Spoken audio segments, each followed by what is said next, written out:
नमस्कार जेंटलमैन, स्वागत आपका। मैं हूं योगेंद्र। आप देख रहे हैं हमारी विशेष पेशकश होली। और होली के सभी को बहुत बहुत शुभकामनाएं। रंगों का त्योहार है, लेकिन हमारे यहाँ एक बड़ी खूबी, जिससे हम कहें कि हमारी सनातन धर्म की जो प्रक्रिया है, परंपराएं हैं, उन्हें बनाए रखती है। वो होता है ज्योतिष और ज्योतिषाचार्यों का ज्ञान, जिसके जरिए हम ये कह सकते हैं कि हम जिस कर्म को करने जा रहे हैं विधिवत तरीके से किया गया है। यही हमारा एक मुहूर्त कहलाता है। कि हम मुहूर्त क्यों निकालते हैं, क्यों उसे हम, क्योंकि आज से पहले जो लोगों ने किया होगा उन्हें हम लोगों ने सीखा, हमारी आने वाली पीढ़ी है वो हमें सीख रही है। तो यही बड़ी वजह है। हमारे चाहे दीपावली की पूजन हो या फिर होली का दहन हो, तमाम हमारे जो ऐसे पर्व हैं उनके लिए जरूरी है कि मुहूर्त का क्या रहता है। तो अब की बार भी हम होली के मुहूर्त को लेकर के चर्चा करेंगे। और हमारे साथ जानी मानी ज्योतिषाचार्य जुड़े हुए हैं। हमारे साथ डॉक्टर विनोद शास्त्री साहब हैं, पुरुषोत्तम गौड़ साहब हैं, हमारे साथ डॉक्टर अमित व्यास साहब हैं, हमारे साथ डीपी शास्त्री साहब हैं। तमाम अतिथि हमारे साथ जुड़े हुए हैं और ये सभी विद्वत जन हैं और ये बताएंगे कि एक तो महत्व क्या होता है मुहूर्त का, और इस बार की जो होली है वो किस मुहूर्त में रहेगी, क्या खास मुहूर्त रहेगा, उस मुहूर्त की वजह क्या है, क्या करना चाहिए, तमाम पहलुओं को लेकर के हम चर्चा करेंगे। हम पुरुषोत्तम गौड़ साहब के पास में जाना चाहूंगा मैं। सर, इस बार की अगर होली दहन की बात करें, हमारे साथ बहुत सारे लोग जुड़े हुए हैं, क्या कुछ हमारी परिपाटी परंपरा रही है उसके तहत करना चाहिए, क्या मुहूर्त शुभ रहेगा? देखिए, बहुत अच्छी बात है, ये बात सही है। होली एक सांस्कृतिक और धार्मिक और पारंपरिक त्योहार है।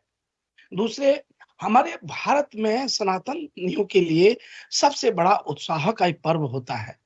होली एक भाईचारे और आपसी प्रेम और सद्भावना का त्योहार के साथ साथ एक रंगों को सरबोर कर देने वाला ये पर्व माना जाता है। मैं आपको कहना चाहता हूं कि होली का जो पर्व है, इस बार 9:56 तक यहाँ चौदस का रहना रहेगा, चतुर्दशी रहेगी, और 9:56 के बाद पूर्णमासी का प्रारंभ होकर के दूसरे दिन 25 तारीख को दोपहर 12:30 तक रहेगी। आपको बता दें कि हमारे होली दहन में भद्रा रहित होली का दहन शास्त्रोक्त माना जाता है। लेकिन इस बार जो भद्रा है वो 9:56 से लेकर रात 11:13 तक रहेगी। आपको बता दें कि जब 11:13 तक रहेगी, तो भद्रा जब भी निश्चित काल से पूर्व यदि खत्म होती है तो होली का दहन उस समय भद्रा के बाद किया जा सकता है। तो सबसे श्रेष्ठ मुहूर्त की बात करें, रात 11:14 से लेकर 12:33 तक होली का दहन करना शुभ रहेगा। वहीं हम बात करें तो देखिए, ये कन्या राशि का चंद्रमा उत्तराफाल्गुनी नक्षत्र पाताल लोक में रहती है, और पाताल लोक का हमेशा शुभ माना जाता है। पाताल लोक का चंद्रमा भी शुभ होता है, भी शुभ होता है। इससे प्रदोष काल में होली है, और होली का जो ये पर्व है, ये आप सभी जानते हैं कि इस समय बड़े विद्वान सिद्ध करने में रहते हैं, और होली के दहन को बुराई पर अच्छाई की जीत का प्रतीक माना जाता है। होली एक सांस्कृतिक और धार्मिक पारंपरिक त्योहार के साथ साथ एक भाईचारा, आपसी प्रेम, सद्भावना होली उत्तम परिवर्तन करती है। यहाँ से हम ये देखते हैं कि हमारा नया अनाज जो आता है, जिसको कि किसान बहुत अपनी मेहनत से कमाता है, उसका प्रथम जो अन्न का भोग लगता है वो अग्नि में एक हवन के रूप में होली को ही पर्व के रूप में देखते हैं। होली का जो दहन होता है ये एक सामूहिक हवन होता है, और सामूहिक हवन के दौरान उसमें वो वहां हवन यानी अपने अन्न का आहुति करता है, उनको सेकता है, जैसे गेहूं को बाल सेकता है, चने को सेकता है, और उसके बाद उस प्रसाद को घर में लाके सब लोग खाते हैं। कहते हैं कि प्रथम भगवान को भोग लगना चाहिए। एक बात, सनातनी धर्म में सबसे बड़ा पर्व है हमारा जो होली का पर्व है। इसमें जैसा कि हम रंगों के सरोवर के साथ साथ जो गुंजिया होती हैं, पकवान में अनेक अनेक प्रकार के पकवान बना करके होली का पूजन करते हैं। तो इस समय आप देखें कि जो ये पर्व है, इसका दहन रात 11:14 से 12:30 तक रहेगा। लेकिन आप जो संध्या के समय प्रदोष काल में इसका पूजन कर सकते हैं। और पूजन करना सर्वाधिक श्रेष्ठ इसलिए रहेगा क्योंकि वहां प्रदोष काल है, और ये जो भद्रा है ये पाताल की है, ये लाभकारी है, प्रदोषकारी नहीं है। वैसे हमारे मेरे बड़े भाई, मेरे आदर्श डॉक्टर विनोद शास्त्री जी हमेशा कहते हैं कि मन के भाई, मन में जो भाता है ना वही मुहूर्त होता है। जब शुभ घड़ी शुभ लग्नम क्षेमम कल्याणम, जब 5 भाई इकट्ठे हो जाएं और शुभ मन हो जाए और उस समय कोई काम किया जाए तो वो समय सबसे श्रेष्ठ होता है। लेकिन हम शास्त्रोक्त बात कर रहे हैं, इसलिए मैंने आपको ये मुहूर्त की बात की है। वापस लौटता हूँ आपके पास में, मैं वापस लौटूंगा आपके पास में, डॉक्टर साहब के पास में जाना चाहूंगा, विनोद शास्त्री साहब के पास में। सर यहाँ पे एक बात आती है कि ये बात तो तय है कि होली का दहन पूर्णमासी में आता है, भद्रा काल को अवॉइड किया जाता है। समझना चाहेंगे दर्शक कि इसकी वजह क्या होती है? प्रदोष काल में जब पूर्णिमा आती है तब ये होली का महोत्सव होता है। जी जी जी डॉक्टर साहब, डॉक्टर साहब आवाज आ रही है?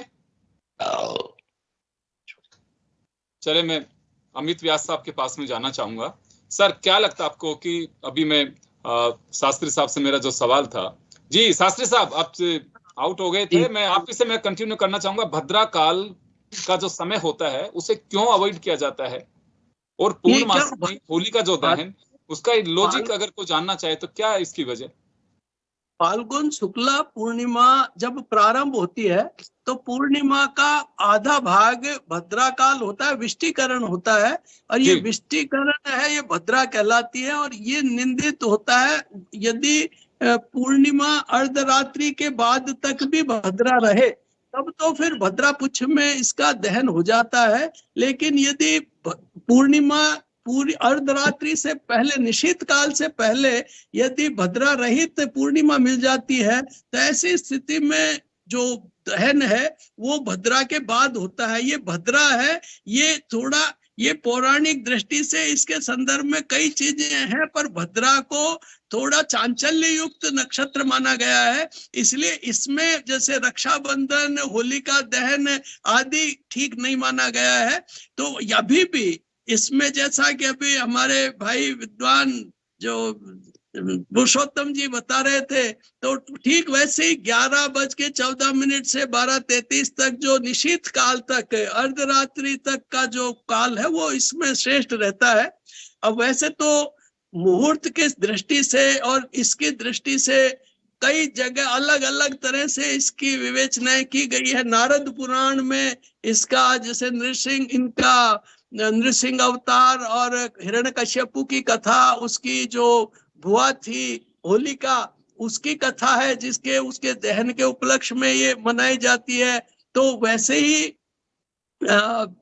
पद्म पुराण में और जो नृसिंह पुराण में, इनमें इसकी दूसरी कथा आती है। तो ऐसे में क्या होता है कि जैसे एक में तो रघुकुल के समय में ढूंढा नाम की राक्षसी ने उत्पात मचा दिया था, और उस उत्पात मचाने के कारण से बच्चों को और सबको बहुत कोहराम मच गया था। उसको फिर जब उसको मारा गया और बच्चों के हाथ में डंडे, तलवार आदि सब दिए गए, और उनको उसको मारने के बाद में दूसरे दिन फिर उसकी प्रसन्नता में, चूंकि बच्चे परेशान थे तो दूसरे दिन हुड़दंग मचाते हैं, तो वो क्या है कि धूल भरी, वैसे क्या होता है कि उसको जला दिया जाता है और उसकी जो राख होती है तो उसको धूली भरी होता है वो उत्सव, उसको फिर धुलंडी का रूप दिया गया है।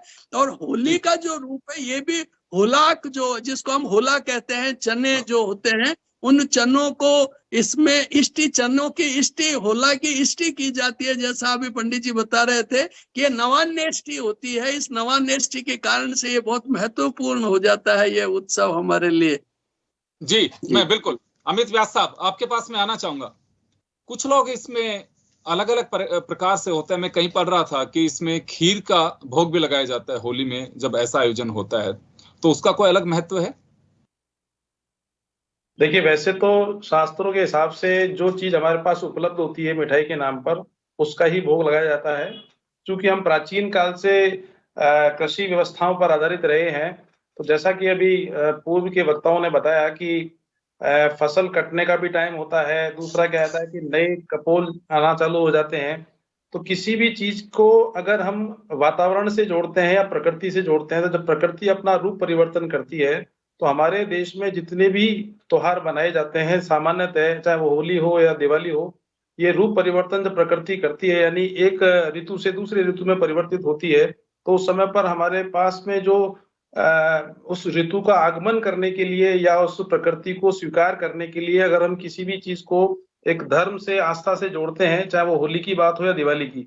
जब होली की बात आती है तो उसमें खीर का भोग लगाने का तो शास्त्रों में अलग अलग तरीके से बताया गया है, लेकिन वास्तविकता यह है कि उसमें जो हमारी फसल होती है, चाहे वो गेहूं के जो फल जो होता है वो, और बालियां होती हैं, चना भी जो है वो करीब करीब पकने की अवस्था में होता है।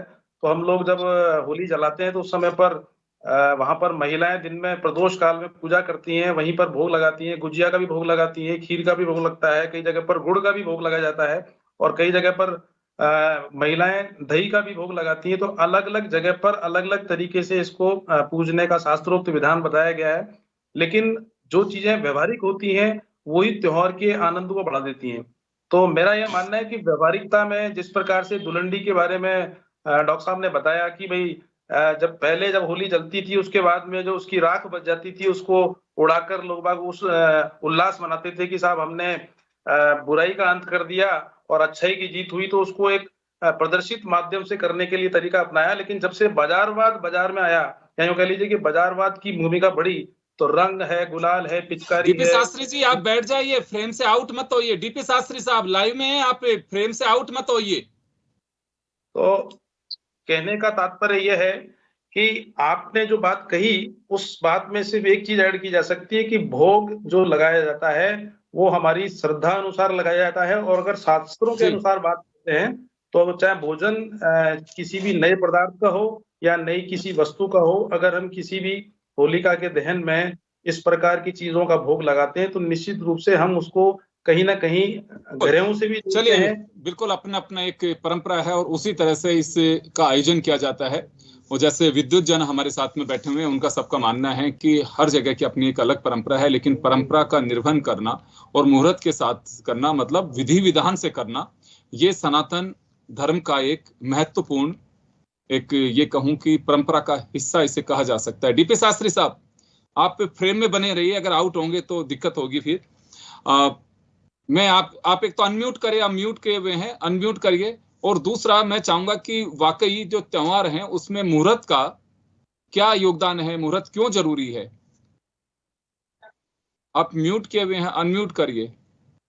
हाँ बिल्कुल, हो गए जी। देखिए, एक तो बहुत सारी शुभकामनाएं महापर्व का। होली दीपावली एक ऐसा पर्व है जो सनातन धर्म के सर्व जाति का पर्व है, सब लोग मनाते हैं। और इसमें जो कुछ आपके एजन टीवी के माध्यम से जो दर्शक देख रहे हैं उनको बता दें कि जी चलिए डीपी शास्त्री साहब, क्योंकि टेक्निकल कोई प्रॉब्लम आ रही है उनके पार्ट पे। जी शास्त्री साहब आप आउट मत होइए, आप कंटिन्यू करिए। मैं टेक्निकल नहीं प्रॉब्लम है, मैं कह रहा हूँ कि स्वर्गे भद्रा धनम धान्यम पतालम धनागमम। स्वर्ग के भद्रा और पताल का भद्रा शुभ माना गया, बल्कि मृतलोक का भद्रा सर्व कार्य विनाशनी, वो अच्छा नहीं माना गया है। बल्कि 11:14 के बाद जो मुहूर्त रात्रि में मिल रहा है, मुहूर्त का बड़ा मन एक तरह का सनातन में एक श्रेय जाता है, उसके बगैर कोई काम नहीं कर सकते। मुहूर्त कभी किसी का प्रतीक्षा नहीं करता है, हम सब लोग मुहूर्त के प्रतीक्षा करते हैं। जो भद्रा काल का मुहूर्त हम निषेध कर रहे हैं, अन्यथा होलिका जलाने के मुहूर्त हम बता रहे हैं, होली का मुहूर्त बता रहे हैं। कोई भी जीवन का मुहूर्त है उसको हमको इंतजार करना चाहिए। तो भद्रा का जी बिल्कुल, क्योंकि सनातन धर्म में माना जाता है जी कि मुहूर्त केवल होली का नहीं, दिवाली का भी, और दिवाली का ही नहीं होली का भी, हर त्योहार का अपना एक महत्व होता है। जी शास्त्री साहब उसी के हिसाब से इसे करना चाहिए। और 24 तारीख को ही रात्रि में पूर्णिमा में ही होलिका दहन हो, और 25 को पूर्णिमा के बाद प्रथम चैत्र जो है उसी दिन होली मनाने का जो विधान है, पहले चैत्र को ही होली मनाया जाता है, तो हम पहले चैत्र को ही होली मनाएं, अन्यथा द्वितीय तिथि में ना जाए। इसीलिए हम लोग 25 तारीख को ही होलिका महापर्व को मनाएं। ये अपना सनातन मत भी है और एक ज्योतिष मत भी है, और इसको किसी भी हम एंगल से, किसी भी हम मुहूर्त के हिसाब से देखते हैं और आपस में विचार करते हैं। तो बड़े भाई साहब भी बैठे हैं, तो हम लोग इसी पे चले, इसी पे पूरे देश को राय दें, पूरे देश को एक मार्गदर्शक हम लोग बने कि भद्रा के बाद हम 11-14 के बाद 12-33 के बीच में होलिका दहन करें, और अगले दिन हम पूर्णिमा के उपरांत हम प्रथम चैत्र को इस महापर्व को, होली को मनाएं। राग, द्वेष, बैर इत्यादि जो है, हम कभी भी होली में द्वेष को भुला देते हैं, वैमनस्य को भुला देते हैं। सबसे बड़ी चीज है आदमी के जीवन में एक दूसरे के प्रति समर्पण, शांति का महापर्व होली है, और हम एक दूसरे के साथ एक नई जीवन का शुरुआत करें, चाहे अपने किसी जन्म के, किसी व्यक्ति के काल के, या इसी जन्म का यारी दोस्ती हो। कई तरह का आदमी के मन में विचार में मतभेद हो जाता है। ये महापर्व जब आता है तो उसको हम भुला देते हैं और नई जीवन के बसंत ऋतु के तरह हम शुरुआत करते हैं होली के बाद। तो हम शुरुआत करें, सनातन की शुरुआत करें। नई किरण की शुरुआत हो चुकी है, पूरा विश्व सनातन के लिए जा चुका है। आज पूरा विश्व सनातन के एक एक पद्धति पे चलने के लिए तैयार है, और ये महापर्व को हम ऐसे मनाएं ताकि पूरे जनमानस में, पूरे विश्व में इस होली को हम ऐसे स्वरूप दें, ऐसा रूप दें, ऐसा मार्गदर्शक बने कि शांति का संदेश राष्ट्र में, परिवार में, सबके घर में जाए। जी जी बिल्कुल। वापस एक बार विनोद शास्त्री साहब का रुख करना चाहूंगा।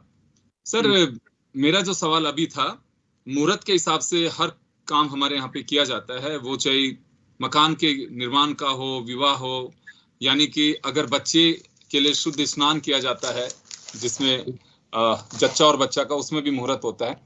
त्योहारों में महत्व का अपना एक वो होता है, लेकिन बहुत सारी जगह पे ये माना जाता है कि बिना मुहूर्त के भी कर दिया जाता है। तो इसे किस तरह से देखा जाए? वैसे तो मैं पहले भी कई बार कहा हूं कि प्रमाण एक लाइन और जोड़ूंगा, क्योंकि आप भी ग्रामीण परिवेश से आते हैं, हम भी आते हैं। वहां लोग जनरली कहते हैं कि जब जागो तभी सवेरा, सूर्यास्त हुआ होली का दहन कर दो। धर्म शास्त्र में भी कहा है कि प्रमाण अंतःकरण प्रवृत्ति, जब अंतःकरण साक्षी दे तब सबसे बड़ा मुहूर्त होता है। लेकिन फिर भी ये जो शास्त्रों में बड़े ऋषि मुनियों ने जो शास्त्र बनाए हैं, इस मुहूर्त की भी एक महत्ता है कि जिस क्षण, क्योंकि ये हमारे वर्ष का, जैसे होली है, दिवाली, ये सब महत्वपूर्ण है, और खासतौर से होली तो वर्ष के अंत का अंतिम पर्व है, अंतिम महापर्व है। इसके बाद फिर नया वर्ष प्रारंभ होता है। इसलिए नए वर्ष से पहले, जैसे महाराष्ट्र आदि में तो होली से दूसरे दिन ही नया वर्ष प्रारंभ हो जाता है। हम शुक्ल पक्ष से प्रारंभ करते हैं तो हमारा 15 दिन बाद प्रारंभ होता है। लेकिन जी चलिए, हम लोग क्योंकि टेक्निकल और कई बार दिक्कतें आती हैं, मैं पुरुषोत्तम जी गौड़ साहब को कंटिन्यू करना चाहूंगा। शास्त्री साहब से जो मेरा सवाल था, आप भी जानते हैं कि गांवों में सूर्यास्त हुआ और उसके बाद में होलिका दहन कर दिया जाता है, गांव के लोग इकट्ठे होते हैं और काम शुरू। तो वहां जनरली लोग कोई मुहूर्त वो नहीं देखते हैं। तो यहाँ क्या असर पड़ सकता है मुहूर्त और बिना मुहूर्त में? अनम्यूट करिए गौड़ साहब, आपके यहाँ से म्यूट है। तब तक मैं शास्त्री जी को कहूंगा कंटिन्यू करेंगे। हाँ, तो ये ऐसे में क्या होता है कि मुहूर्त ये अंतिम वर्ष का अंतिम है, इसलिए मुहूर्त से जब इसका दहन होता है, मुहूर्त से दहन का अभिप्राय है कि जैसे होलिका भक्त प्रहलाद को अपनी गोद में लेके बैठती है, और उसके बाद में जब पलटते हैं भगवान कृष्ण के द्वारा, जब उनका जो वस्त्र है उसको परिवर्तित किया जाता है, वो श्रेष्ठ समय होता है जिससे कि आगे आने वाली पीड़ाएं, वर्ष भर की जो पीड़ाएं हैं, वो सब दूर हो और होली के साथ ही जल जाएं। इसलिए ये सबसे महत्वपूर्ण होता है कि होली के समय हम श्रेष्ठ मुहूर्त देखें, ताकि उस समय जो पीड़ा है कि भगवान जो है वो श्रेष्ठ समय में, एक उचित समय आने पर ही उसके पट को, उसके वस्त्र को पलट करके और प्रहलाद को उड़ा देते हैं। इसलिए उस शुभ क्षण का, वो भद्रा रहित क्षण हो, या भद्रा में यदि पूरा भद्रा हो तो उसमें फिर पुच्छ देख करके हो, अगर अर्धरात्रि को भी वो आगे क्रॉस कर जाए तो ऐसी स्थिति में मुहूर्त महत्वपूर्ण हो जाता है। लेकिन मुहूर्त के कारण कई बार ऐसी आकस्मिक ग्राम में कई बार ऐसी परिस्थितियां हो जाती है कि एक छोटा सा गांव है, कुछ परिवारों का गांव है, कुछ अनहोनी हो गई, कुछ और इस तरह की घटनाएं हो गई, ऐसी स्थिति में चलती हैं कि आपने ऐसा किया था, उसका असर ये पड़ रहा है कि ऐसी स्थिति में उसको है ना, आपातकाले मर्यादा नास्ति, ऐसी स्थिति में कोई भी इस तरह का निर्णय वो मिलकर के अपना कर सकते हैं। जी गौर साहब, आपके पास में आना चाहूंगा। मुहूर्त का महत्व होता है, या फिर जैसे आप भी गांव से आते हैं तो मैंने अक्सर सुना है कि जब जागो तभी सवेरा, कभी भी कर लीजिए, सूर्यास्त होना चाहिए, कई लोगों की ये धारणा होती है। देखिए, आपका कहना बिल्कुल ठीक है। भावे ही देवा वित्ते तस्मात् भावे ही कारणम। जहां भाव जागृत होता है वहीं भगवान होते हैं। होली का दहन संध्या के समय जब संपूर्ण सामूहिक रूप से होली का दहन करते हैं, संपूर्ण गांव के लोग एक स्थान पर इकट्ठे होते हैं और होली का दहन कर देते हैं। ये बात सही है, लेकिन ये बात भी सही है कि मुहूर्त शुभ मुहूर्तम शुभम लगन क्षेमम कल्याणम आरोग्यम शुभम भवतु। तो शुभ लगन, शुभ घड़ी, शुभ पल ना भी अनिवार्य है। मैं एक इसके साथ दूसरी बात करना चाहता हूँ कि आप में मुहूर्त करें, लेकिन होलिका के पर आप उपाय जरूर करें। क्या उपाय करें जिससे कि पूरे परिवार में आनंद और मंगल आपके घर में स्थापित हो। शुभ घड़ी में करें, 5 लौंग, 1 कपूर को जलाएं, अपने हाथ में उसको रखें और अपने हाथ से 7 बार घुमाएं और होलिका दहन में डाल दें। एक सूखे नारियल को अपने ऊपर से वार करके होलिका की अग्नि में डाल दें और बुरे प्रभाव बीमारी से मुक्ति मिलती है। आदरणीय, होलिका दहन के मध्य 2 फूल वाली साबुत लौंग लेकर के घी में डुबो करके और संध्या के समय घी में भिगो दें और होलिका दहन में एक पर रख करके पतासे के साथ में अग्नि में डाल दें। रोगी भी निरोगी हो जाता है। ऐसी मान्यताएं हैं कि होली के दिन साधक लोग साधना करते हैं और साधना सिद्ध होती है। अनेक प्रकार के साधक अपनी साधनाओं को सिद्ध करने के लिए इस पर्व की इंतजार करते हैं। मैं आपको बताना चाहूंगा कि हमारे गांव में आज भी होता है कि होली दशहरा ऐसा पर्व है जिसमें चाहे विदेश में रहता हो लेकिन अपने देवी देवताओं को प्रणाम करने आता है, अपने देवताओं को प्रणाम करता है। चावल को महाप्रसाद के रूप में मानते हैं, चावल बनाते हैं और चावल का भोग लगा करके और फिर लोग चावल आज भी गांव में बना करके घी डाल करके मांड मारा चावल, जो मांड नहीं निकालते उसका चावल, वो आज भी खाते हैं। और ये परंपरा आज से नहीं, सदियों से चली आ रही है। मैं आपको ये भी बताना चाहूंगा कि होली की अग्नि जो है वो जरूर घर में लानी चाहिए।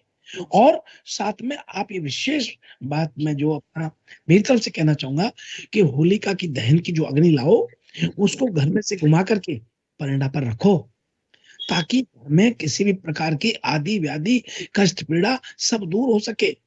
ये हमारे लोग कहते हैं कि ये हमारे अपने वो है। गौर साहब समय कम में एक मिनट में डीपी शास्त्री जी से और अमित जी से भी मैं जानना चाहूँ। अमित व्यास साहब, आपके पास में आना चाहूंगा मैं। गौर साहब भी कह रहे हैं, मेरे भी एक जिज्ञासा और सवाल था, होली पे तंत्र विद्या के लिए भी जाना जाता है, तो वाकई इसका कोई महत्व है या फिर सब कुछ ऐसे ही चलता है? नहीं, वास्तविक नहीं है। देखिए, आपने देखा होगा कि सूर्य और चंद्रमा पर ही हमारा ज्योतिष आधारित है। सूर्य ऊर्जा का कारक होता है और चंद्रमा मन का कारक होता है। तो जब सूर्य और चंद्रमा का जब कभी भी किसी भी पौराणिक दृष्टि से या खगोलीय दृष्टि से दोनों की समीपता होती है, और अगर हम उस समय पर कोई भी मंत्र या तंत्र से संबंधित कोई क्रियाविधि करते हैं तो उसकी प्रभावशीलता हमारे मानव जीवन पर स्पष्ट रूप से दिखलाई पड़ती है। जैसा कि अभी गौर साहब ने बताया, जो विधि बताई गई है, देखिए लौंग और कपूर अगर आप अपने घर में भी जलाएंगे तो नकारात्मक ऊर्जा अपने आप ही चली जाती है।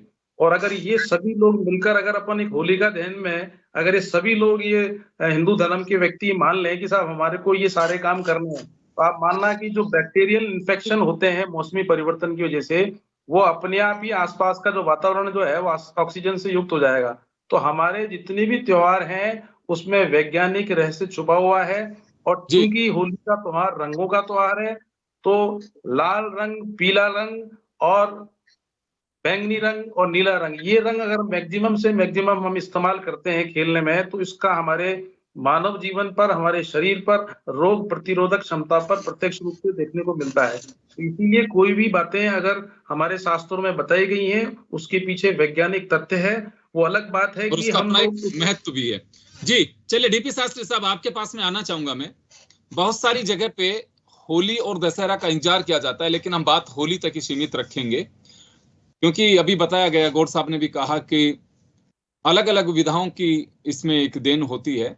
परंपरा तो आप सब लोगों ने समझा है कि इस तरह से करना चाहिए, इसका एक महत्व होता है, लेकिन बहुत सारे लोग एक तंत्र विद्या की दृष्टि से भी इसे देखते हैं। देखिए, तंत्र मंत्र और जो साधना है, तीनों चीज का इस काल में सदुपयोग किया जाता है। आप गुरु मंत्र के अपने जप कर सकते हैं, और तंत्र के भी साधक लोग जो है जहाँ पे है, वो कभी बताते नहीं कि मैं तंत्र के साधना क्यों, चाहे मैं तांत्रिक हूँ। तन रूपी, शरीर रूपी, मन रूपी में जो यंत्र और मन को दोनों को सिद्ध कर देता है, मैंने किसी के रक्षा करने के लिए सबसे बड़े तांत्रिक हनुमान जी है, शिव जी है। कोई व्यक्ति तांत्रिक नहीं है, उसके आशीर्वाद में कोई किसी को कुछ मिल जाए। साधना करना चाहिए। इस कालखंड में कोई व्यक्ति अपना कोई पुरस्चरण किया हो, किसी मंत्र को 24 लाख आप जप कर लें, दशांश हवन कर लें, दशांश तर्पण कर दें, ब्राह्मण भोजन करा दें, तो मंत्र आपका जैसे ही सिद्ध हो जाता है। बल्कि कुछ लोग अपने मंत्र को सिद्ध करने के लिए होली, दिवाली, ग्रहण काल में इंतजार करते हैं मुहूर्त का। मुहूर्त से ही क्वेश्चन शुरू किए थे और मुहूर्त पे हम आ रहे हैं। तो रात्रि मध्यकाल में अगर वो करता है, अभिजीत मुहूर्त काल में कन्या का चंद्रमा है, तो उसके कार्य जरूर सिद्ध होगा, और जगत के कल्याण के लिए उसकी जो कामना है, मंत्र शक्ति है, वो किसी के हितकारी होगा। जी चलिए, मैं माफी चाहूंगा, आप सभी को बहुत बहुत शुभकामनाएं होली की, और हमारे दर्शकों को भी हैप्पी होली। हमारे साथ जाने माने विद्वान ज्योतिषाचार्य जुड़े, और उन्होंने होली के महत्व से लेकर तमाम जो स्थितियां बनती हैं उस पर खुल करके अपने विचार रखें। आप सभी को बहुत बहुत धन्यवाद, और अगेन सभी को हैप्पी होली। दीजिए इजाजत, नमस्कार।